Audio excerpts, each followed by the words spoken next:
Hello, welcome to Covenant Theology. My name is John, and in this video, I want to look at the Nephilim, the giants, supposedly, the sons of Anak, things like that, that are usually described and talked about in the Bible.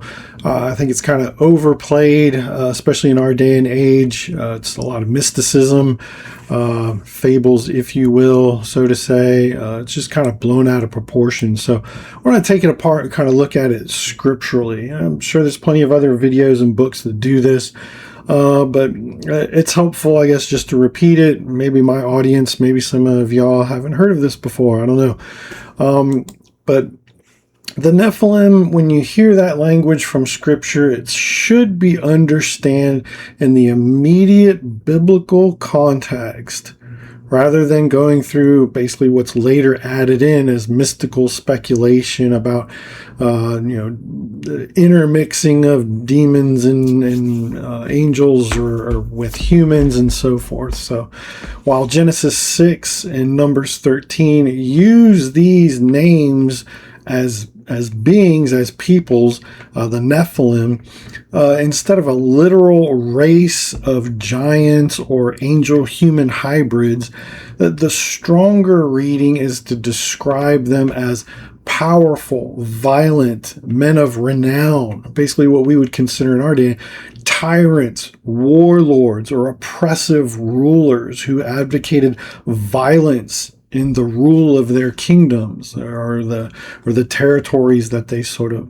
took over, and whose reputations made them basically feared in their different ages. So first, let's just read the text that we have. And the two main texts, like I said, is Genesis 6. I'm going to read verses 1 through 4, and then Numbers 13, verses 33. I'm not sure how far we'll go, but we'll read that section. So Genesis 6:1. If we look there, this is the increasing corruption that's on the earth. We have two lineages given prior to chapter 6. So we have the lineage of Cain, which devolves in evil more and more, which we see with Lamech. He's basically boasting about, to his two wives, how, I killed a man for just kind of basically looking at me funny.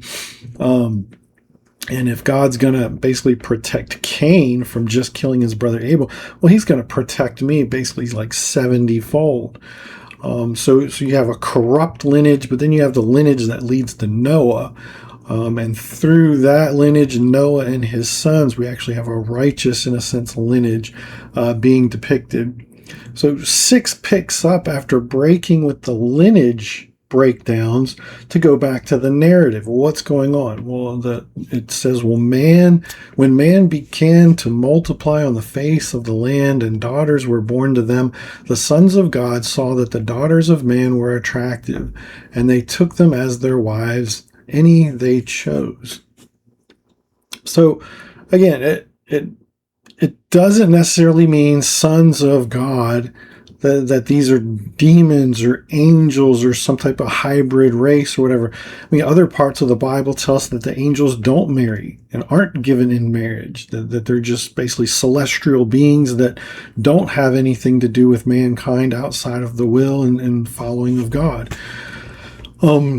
So that conflicts there, but again, let's just read on. So then the Lord said, my spirit shall not abide in man forever, for he is flesh, and his days shall be 120 years. The Nephilim were on the earth in those days, and also afterwards, when the sons of God came into the daughters of man, and they bore children to them. And these were the mighty men who were of old, the men of renown. So here it tells us directly, who are the Nephilim? The mighty men of old, men of renown. Well, why of old? Well, mighty men, we get that violence, tyrants, things like that. Of old, again, people back then were living hundreds of years old. So the amount of conquests and things that you could do, the amount of battle savvy and planning and things like that you could acquire over that length of time would be impressive. men of renown. They would rule by reputation alone for whatever their violent streak was. Because that's what God says, verse 5, I saw the wickedness of man was great in the earth, and that every inclination of the thought of his heart was only evil continually. So there's the de-evolution, you could say, into sin. Sin was getting worse and progressively worse. We'll get into some more argumentation later. So here's one aspect of the use of Nephilim. The other reference is if we go to Numbers chapter 13, and this is when the spies are sent into the land of Canaan. Again, Israel, just background, comes out of Egypt. God sets them free through Moses. They're making their way to the promised land. They get to the border, and then instead of just going straight in, they send in spies. Well, 12 representatives go in to spy out the land. And in verse 30, we'll just start at verse 30. And Caleb quieted all the people before Moses and said, let us go up once and occupy it, for we are able to overcome it. But then the men who had gone up with him said, we are not able to go up against the people, for they are stronger than we. So we brought to the people of Israel a bad report of the land that they had spied out, saying, the land through which we had gone to spy it out is a land that devours its inhabitants. And all the people that we saw in it are of great height. And we saw the Nephilim, the sons of Anak, who come from the Nephilim. And we seemed to ourselves like grasshoppers, and so we seemed to them. So, we can't go in there. There's giants in there, or at least, men of great height. We're like grasshoppers compared to them. So say, okay, well, there you go. They're giants, ginormous, giant race of beings, and so forth. But again, the idea that let's break down the argument now. So those are our passages to consider. So the common idea that the Nephilim are a mystical race of giants depends more on imagination and, like I said, Jewish mysticism than on the wording of the biblical text itself. The phrase mighty men can and does describe warriors, rulers, men of great power. Nimrod later on, before the Tower of Babel, is a mighty hunter, a mighty one before the Lord. And it connects that idea of domination, conquest, what would be back then a type of political power. Not in a ruling class with like Senate and all that stuff, but you had usually one person. And again, if you're ruling or if you're coming into power over hundreds of years, you're living hundreds of years old prior to the flood, then this would seem almost supernatural in your reputation and so forth. Again, but prior to the flood, Lamech, as a descendant of Cain, is listed in this fashion. Someone who's obsessed with just a type of violent attitude towards others, boasts about killing. So the focus then in Genesis 6 is this spread of wickedness. So then the Nephilim fit into this category then as violent men contributing to the corruption of the earth. Now, the idea that they're intermixing demons and women, well, again, why would there all of a sudden be this, tangent? By the way, fallen angels are mixing with humanity. It's like, no, we had a lineage of depravity in Cain and a lineage of, in a sense, grace leading through to Noah, from Seth to Noah. And why? Well, because Genesis 3:15, we're told the promised Redeemer is going to come as a seed of the woman. So we're looking for a seed. We're looking for a lineage of somebody. Well, here's the two lineages that, in a sense, are left from Adam, Cain and Seth. And as we follow those through into their different relatives that they beget and begotten and so forth, it plays itself out that the righteous lineage, the sons of God, so to say, don't remain that way naturally. They start to also intermarry. And again, this is a common theme throughout the Bible, that intermarriage, faith-based people with non-faith-based people, that intermarriage ends up bringing the faith-based people of God down. It doesn't lift the others up at all. It brings the righteous down.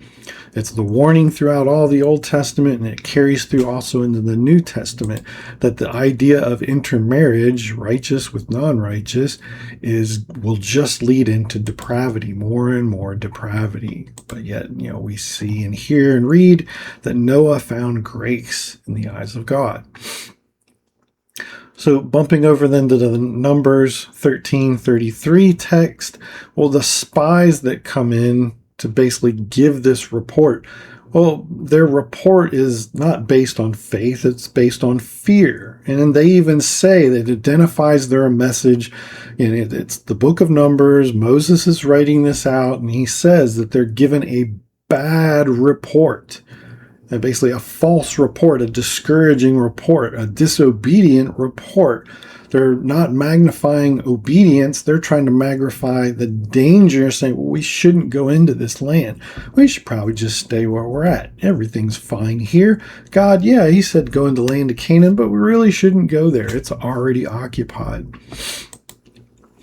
And the statement, well, we're like grasshoppers to them. Well, clearly that's exaggerated language.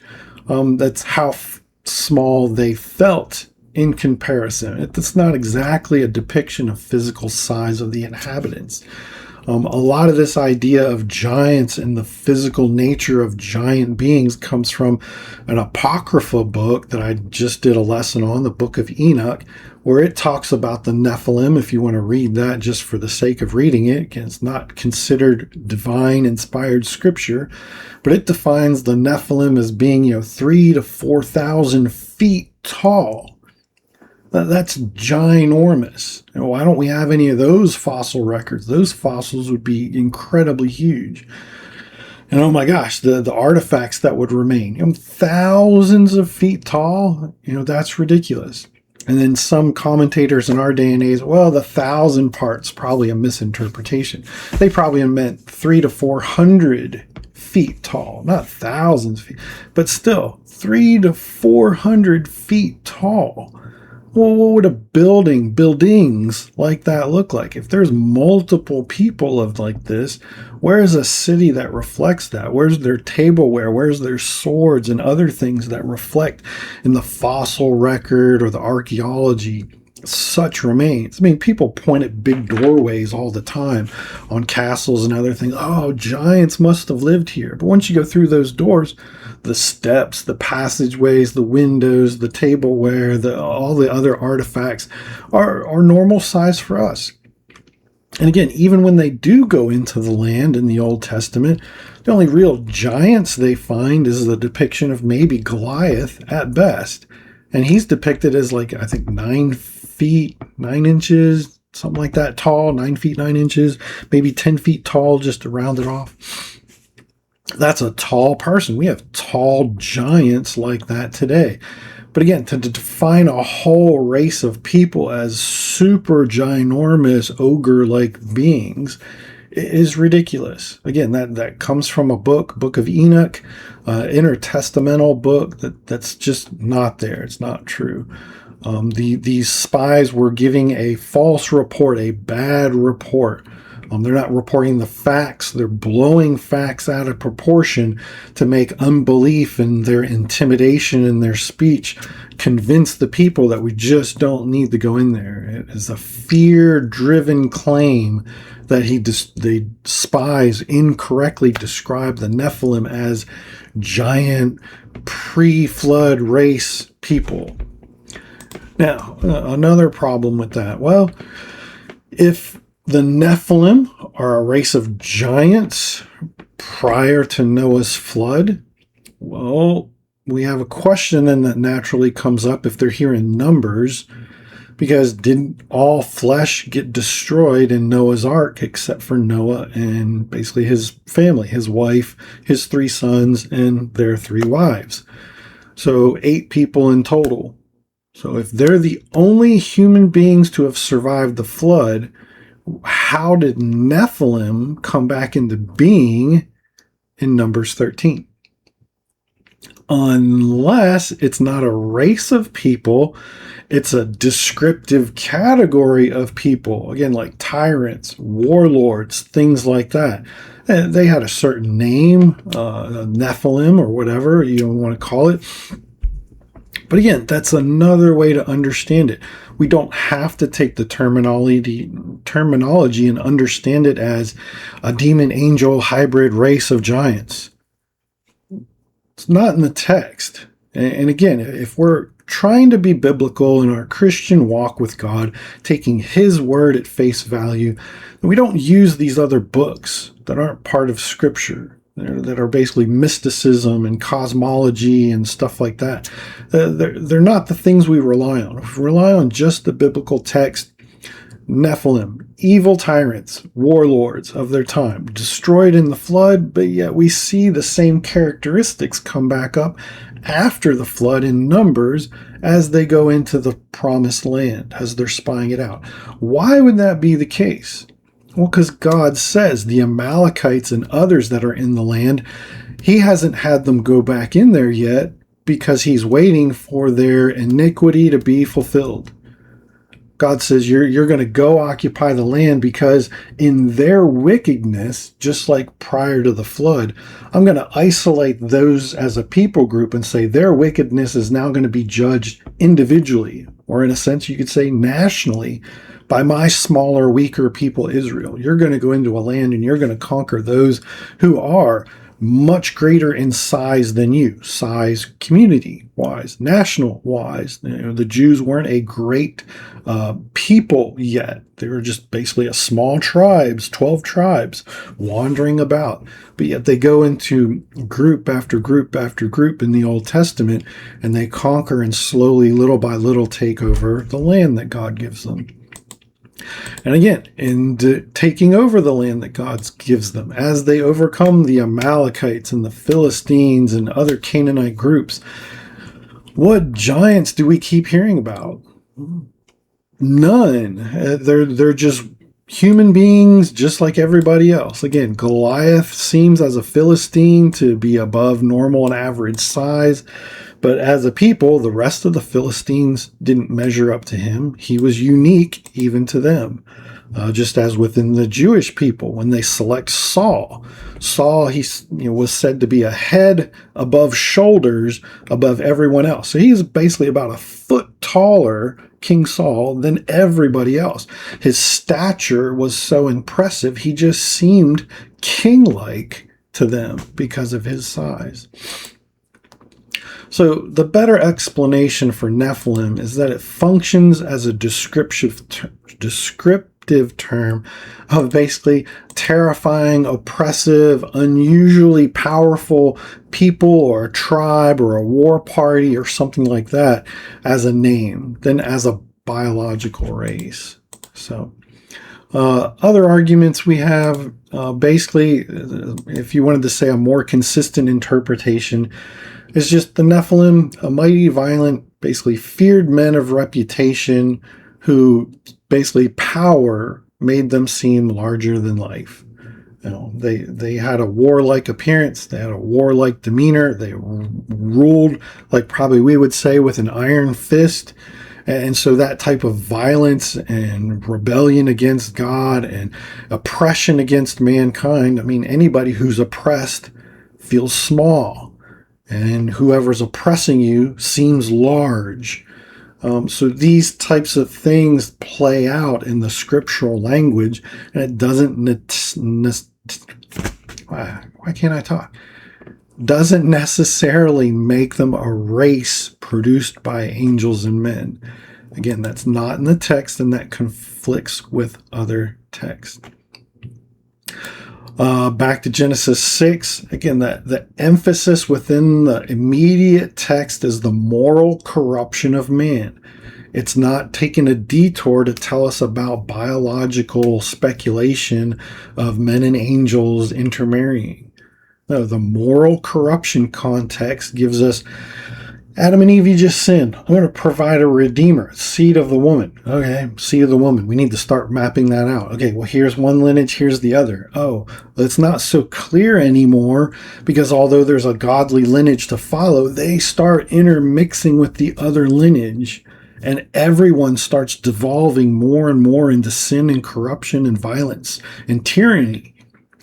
Where's the child then in all of this? Well, God says, well, I'm going to pick out one. Noah, you and your family. So that's the focus. There's no detour here. There's no need to interject a detour here for something about angels and intermarriage and all that kind of stuff. Again, the men of renown. The Bible tells us what the Nephilim are. Men of renown. The verse is clearly there. The points to their reputation, a type of public fear, emphasizing kind of their fame and to have a specific name and descripting of them. Rulers, warriors, tyrants, violent leaders, things like that. I mean, we could use the same terminology for people today, that we pick it out as individual to the Bible. Oh, Nephilim. It makes it more mystical, and we have a certain category for that as different from other tyrants we find or face out of Scripture. And like I said, from Noah's post-flood, there's no genealogy to say, well, how did these Nephilim in Numbers 13, how did they survive? Where did they come from? Were they so tall that the flood only went up to their neck and they were still able to walk around and shake it off? No, there's no evidence of that. There's no explanation for that. There's no historical record for that. There's no archaeology of that. Nothing. Again, to point to the old world and point to some castle door and say, look at how massive these doors are. Oh, there must have been giants. Really? Of 300 to 400 feet tall giants? 3,000 to 4,000 feet tall giants? And again, where's a table suitable for a person like that, or a bed, or a room, or a house, or whatever? If you just point to the door, but you go through the door and everything else is your size, the door is probably just an intimidation factor. The Anakim connection, again, that's easily explained without assuming a racial continuity. The sons of Anak. Maybe they were unusually tall as a certain family. Maybe they were a formidable people who trained, like, I don't know, just as an example, like ninja or other people.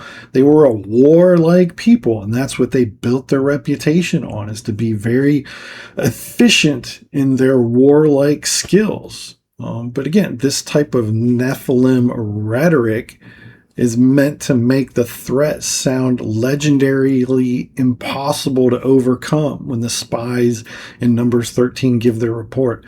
We can't go in there. They're not just larger than us. They're not just more than us. They're Nephilim.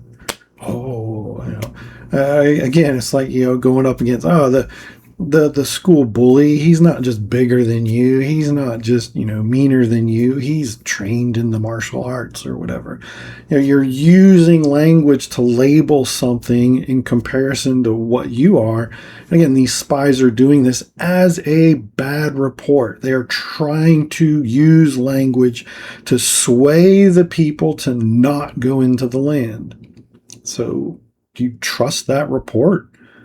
Build doctrine off of a false or bad report? Again, that doesn't make any sense. That's not textually, scripturally responsible. And again, Caleb and Joshua, when they hear this report, well, they go right into the next chapter, in Numbers 14. And their report, if you go to verses 14 verse 6, they were among the spies. They tore their clothes in front of the congregation. The land we had passed through to spy it out is exceedingly good land. And if the Lord delights in us, he will bring us into this land and give it to us that flows with milk and honey. Only do not rebel against the Lord, and do not fear the people of the land, for they are bread for us, and their protection is removed from them, and the Lord is with us. Do not fear them.